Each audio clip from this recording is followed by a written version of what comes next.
আমরা আপনারা জানেন গত 9 তারিখে যে প্রাইমারি পরীক্ষাটা হয়েছে সেই প্রাইমারি পরীক্ষার মধ্যে শত শত প্রশ্ন ফাঁসকারী device party proxy party arrest হয়েছে। আপনারা মিডিয়া কর্মীরা দেখেছেন, আপনারা নিউজও করেছেন। তো আমার কথা হচ্ছে প্রাথমিক ও গণশিক্ষা মন্ত্রণালয়ের সচিব বলেছিল যে যদি প্রশ্নপত্রের আলামত পাওয়া যায় তাহলে এই পরীক্ষাটা তারা বাতিল দিবে, দিয়ে পুনরায় পরীক্ষা নেবে। তো আলামত তো অনেক আলামত আপনারা দেখেছেন।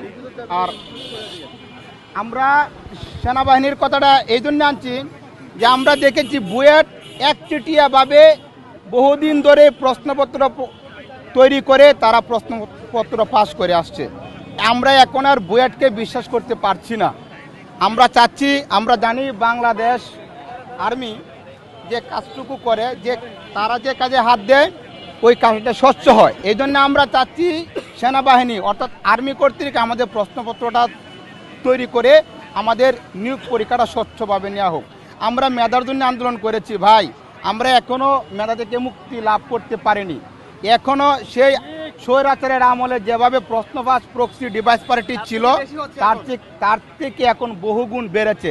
আবেদ আলীকে অ্যারেস্ট করা হয়েছিল 24 সেপ্টেম্বরে। এরপরে আবেদ আলী জুলাই আন্দোলনের পরে 5 আগস্টের পরে আবেদ আলী মুক্তি পায়। আবেদ আলী মুক্তি পেয়ে আবেদ আলীর গংদেরকে আরও অ্যাক্টিভ করে। আমরা এই বাংলাদেশ দেখার জন্য জুলাই আন্দোলনের নামিনি। তো আমার দাবিগুলো হচ্ছে অনতিবিলম্বে এই 9 তারিখে পরীক্ষাটা বাতিল করে পুনরায় পরীক্ষা নেওয়ার ব্যবস্থা করতে হবে। যে কমিটির অধীন অর্থাৎ বুয়েটের অধীন যে প্রশ্নপত্র ফাঁস হয়েছে এই বুয়েট কর্তৃক প্রশ্নপত্র আমরা আর মানছি না। অর্থাৎ আমরা সেনাবাহিনী বা আমরা নির্ভরযোগ্য কোনো প্রতিষ্ঠান কর্তৃক প্রশ্নপত্র